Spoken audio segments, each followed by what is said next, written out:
Welcome to Europe's spaceport here in French Guiana and to your front row seat for the launch of the Jupiter Icy Moons Explorer on an Ariane 5 rocket. Our rocket is here on the launch pad with the JUICE spacecraft on top, ready to begin its journey. Over the next couple of hours, we will bring you live coverage of launch operations directly from here, the Jupiter Control Center. And from here, ESA's mission control at the European Space Operations Center in Germany. So this is where we're getting the first signals from the spacecraft after launch and confirmation that the solar panels have deployed. We'll be discussing exactly what makes this spacecraft so special. I'm Matt Russell. I'm Bruno Souza. I'm Raphael Chevrier. And I'm Lisa Peterson, and welcome to flight VA260 on the first leg of JUICE's journey into space.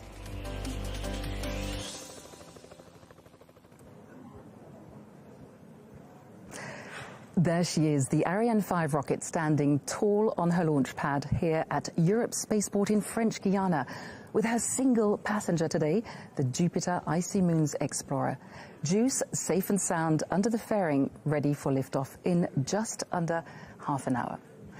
I'm here in the Jupiter Mission Control Center, and we are some 12 kilometers away from the launch pad. And here, on the other side of this protective wall, which we call the fishbowl here in Jupiter, you can see the operational teams hard at work getting ready with the last preparations for today's launch.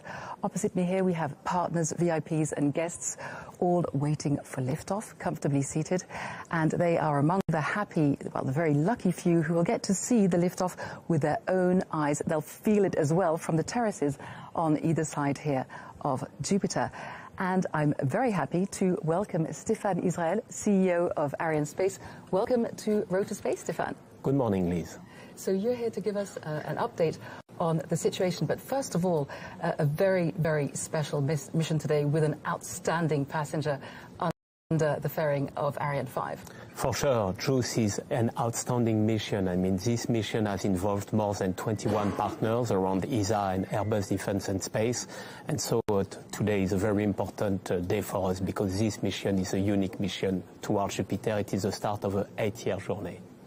And is this type of mission a particular challenge for your teams here? So this is a 30th scientific mission Arianespace is going to deliver for ESA, and the most recent one have been James Webb and before Bepi Colombo, so we know how to deliver them. But it is an escape orbit, so it means that after 27 minutes of flight, we will have given to the JUICE a speed of more than 10 kilometers per second to allow JUICE to escape from the Earth attraction. So this is what we are going to deliver today. And what's the situation looking like at the moment? I can see everything is green on the status board? Yes, so everything is green, and so to lift off, you need 3 parameters to remain green up to the very end. The launcher should be ready, and up to now the launcher is ready. JUICE should be ready, and up to now JUICE is ready. And the final parameter, which is very important, is the weather. And we will make 2 last checks for the weather, 20 minutes before the launch and 10 minutes before the launch, and we will see what will be the situation at this moment.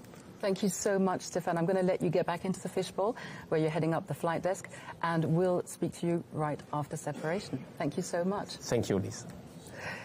So, of course, launch operations are underway here, final preparations, but some 7,500 kilometers away, over the Atlantic, in Darmstadt, Germany, at the European Space Agency's mission control. The operational teams that are going to take over control of the spacecraft once it's separated from the mothership are on standby. And we're going to go straight over to Darmstadt and hear how things are going over there. Over to you, Matt. Thank you, Lisa, and hello to our watchers. Welcome to ESOC, the European Space Operations Centre facility here in Darmstadt, Germany, in the heart of the Mission Control Centre of Operations. My name is Matt Russell, and I'll be your host for this second half of this really special JUICE broadcast.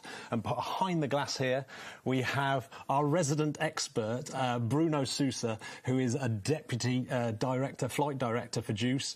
Hello, Bruno. Can you give us an update of what's exactly happening now in the mission control? Thanks, Matt. Everybody's getting goosebumps over here.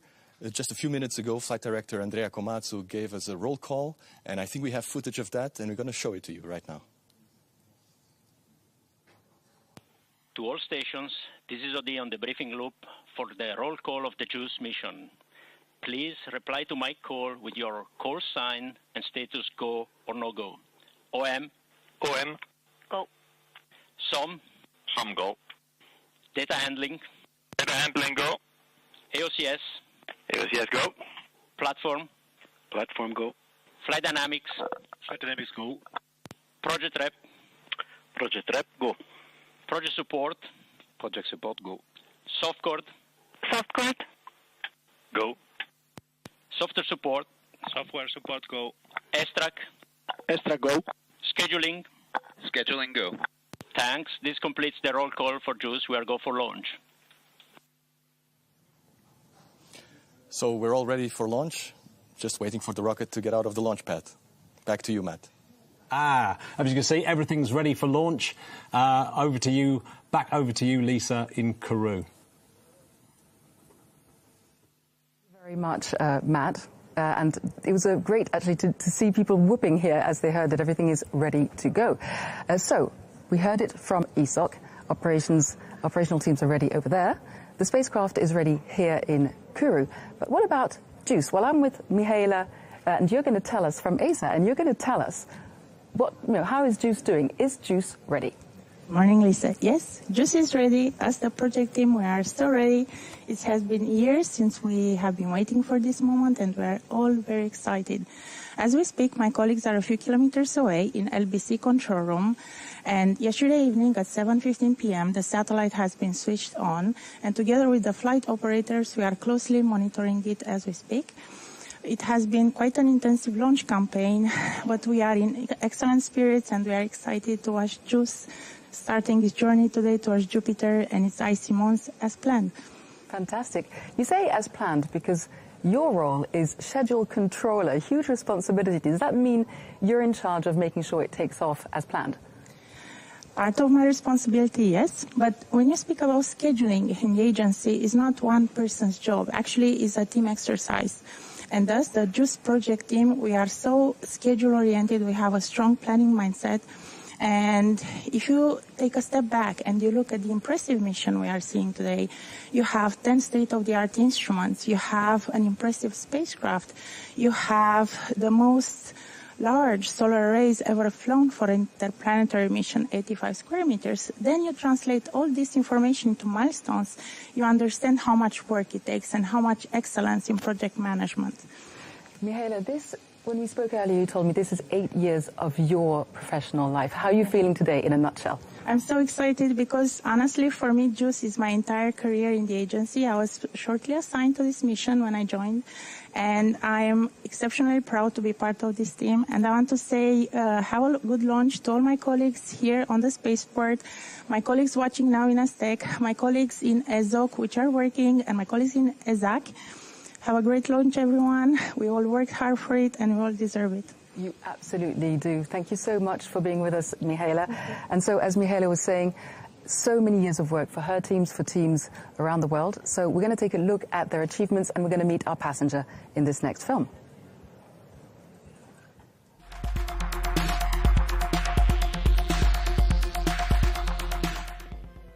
Jupiter, the largest planet in the solar system, is a place that holds many secrets.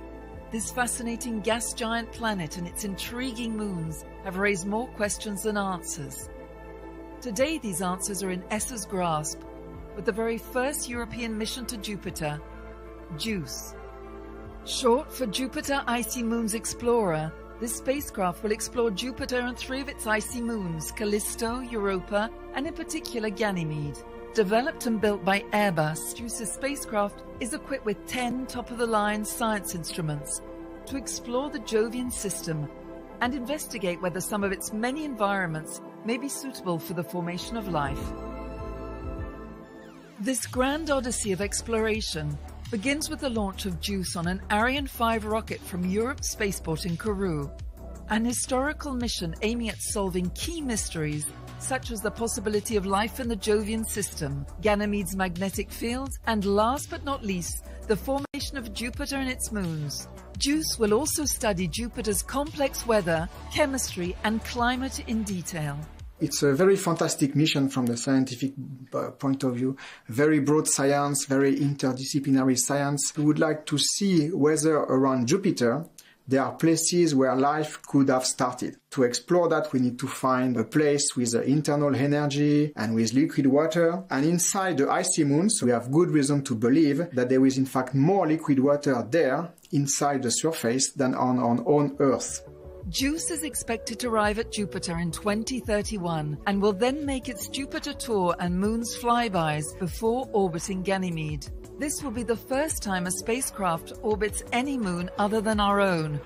During its journey, JUICE will face many dangers such as Jupiter's intense radiation belts or its large gravitational pull, but these dangers will be worth it for the science that JUICE will uncover. The gas giant will reveal some of its many secrets in 2032 when the first data will be available. Watch this space.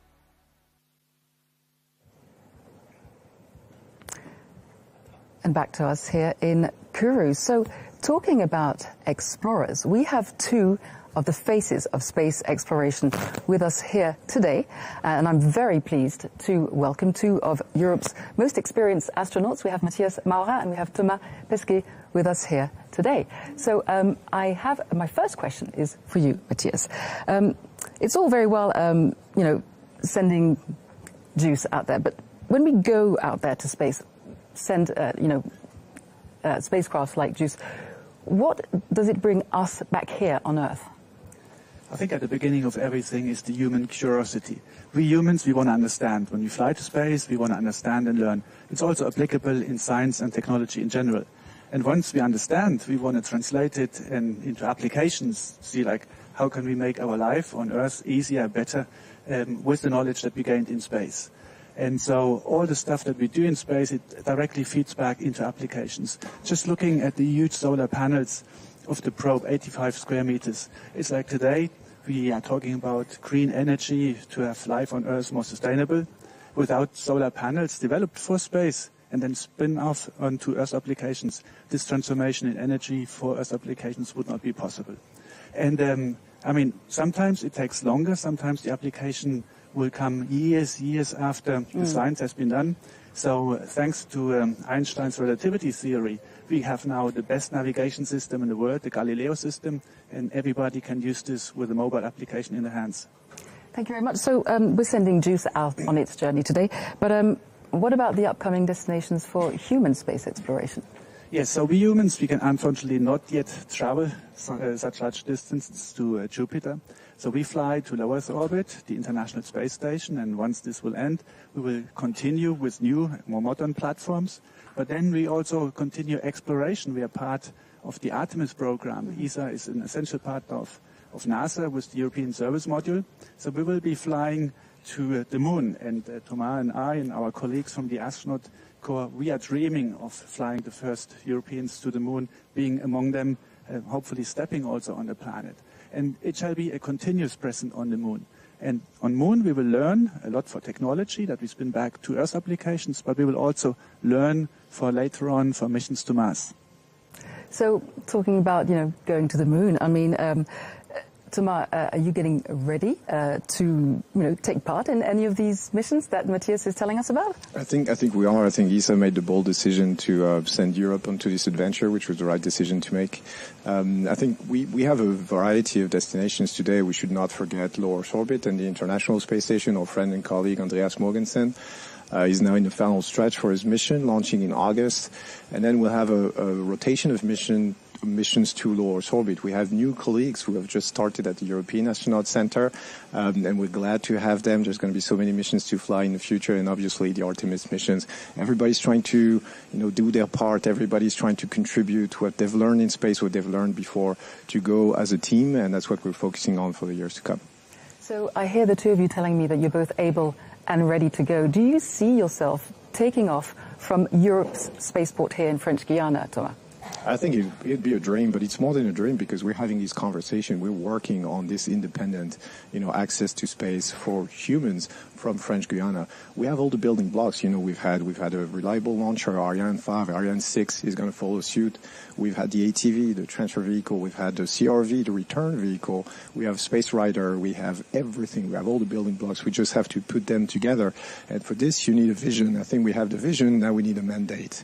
But tomorrow, you can imagine, now that Europe is more mature, now that Europe is, growing on the scene, people feel more and more European, sometimes because of the crisis around us. But at least the result is we're being more united.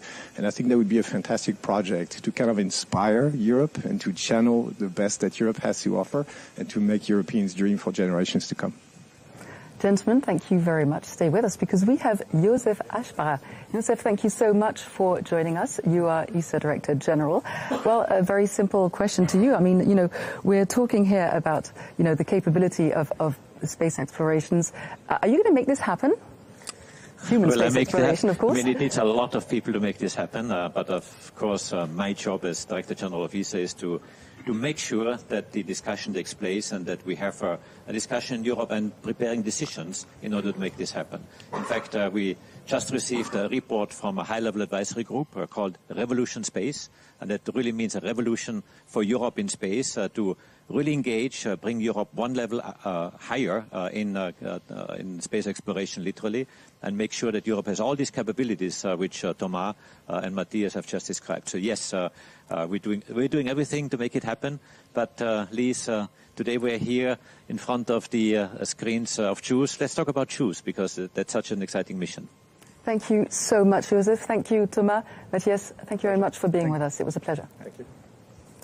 So for those of you who are joining us, we are just under 12 minutes to liftoff. And I'm here in Jupiter Control. We're about to see Ariane 5 take off with JUICE under its fairing, heading for Jupiter. And I am here with Raphaël Chevrier from Ariane Space. Raphaël is going to take us through every step along the way of this mission. Welcome to Road to Space, Raphaël. Hello, Liz.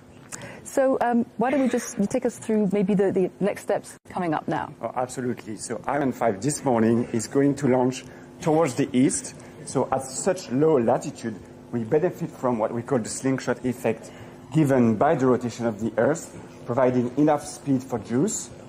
The launcher first performs a pitch maneuver to get into the required direction, and only 2 minutes and 17 seconds after liftoff, the two boosters have done their jobs of providing enough the main thrust, and they are detached from the launcher.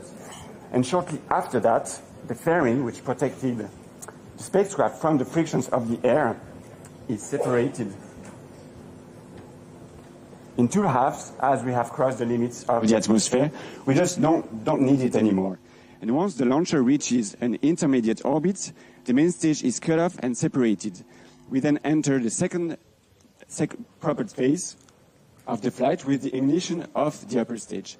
The engine powers for about 16 minutes in order to raise speed and altitude and reach the targeted orbit for JUICE.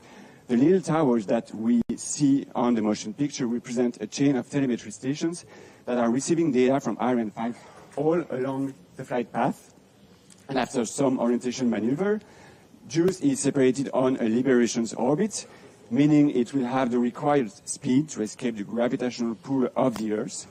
This is almost the end of the mission for the launcher perspective, as we still need to perform some disposal maneuvers of the upper stage, but this is definitely the beginning of the journey for JUICE. ESA teams will use the North Sea ground telemetry stations in Australia to acquire signal from the spacecraft and take full control of it.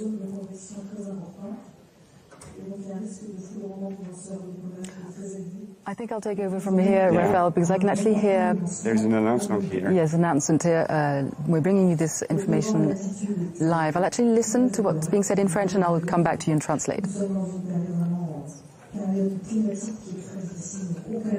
Sounds like we're heading for... There is a risk of lightning right here. Yes, a weather. The weather is quite challenging. Right, it's been announced. So Marianne Claire has just announced that we're going to halt the launch the launch operations for now, for today, due to weather conditions. But what does this mean, Raphael? So it means that we usually check whether it's, the winds at high altitude, the winds in the vicinity of the launch pad, and also the risk of lightning. This is the latest criteria that is not suited for a launch today. Unfortunately, this is out of our control, but it also reminds you that we don't take any risk when it comes to launching a satellite into space. Absolutely. So as Raphael was saying, it has been announced that for today, the liftoff is going to be postponed. Of course, our passenger is safe and sound under the fairing, and we'll, of course, be bringing you all the information on a new date as soon as we get it. We have Stéphane Israel, who is going to come and make an announcement to us right now. Stéphane, welcome back. So yes, thanks. Faster than we had imagined. Yes. But it's beyond our control, right? Yes, for sure. You know, it's part of our business, Yeah. and what is important is when you lift off, you must make sure that all the parameters are green. Again, the launcher was okay, JUICE was okay, but the final checks made by CNES on the weather were not okay. You have two reasons not to lift off: high altitude winds or risk of lightning. Yeah. The high altitude winds were okay. There was a risk of lightning, so now you see red on the screen.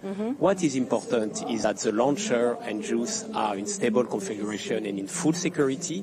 We will be back tomorrow morning, a few seconds before we aim at lifting off at 8:14 Washington time, 9:14 Guyana time tomorrow morning. Well, there we go. So Stéphane has actually given us the news here live. So the next day is tomorrow morning, and of course we're going to just bring that time forward by 1 minute. We were due to take off at 9:15. It's going to be 9:14, as you said. Exactly. So we will see you all tomorrow at more or less the same time, and we'll hope that the weather is going to be more clement tomorrow.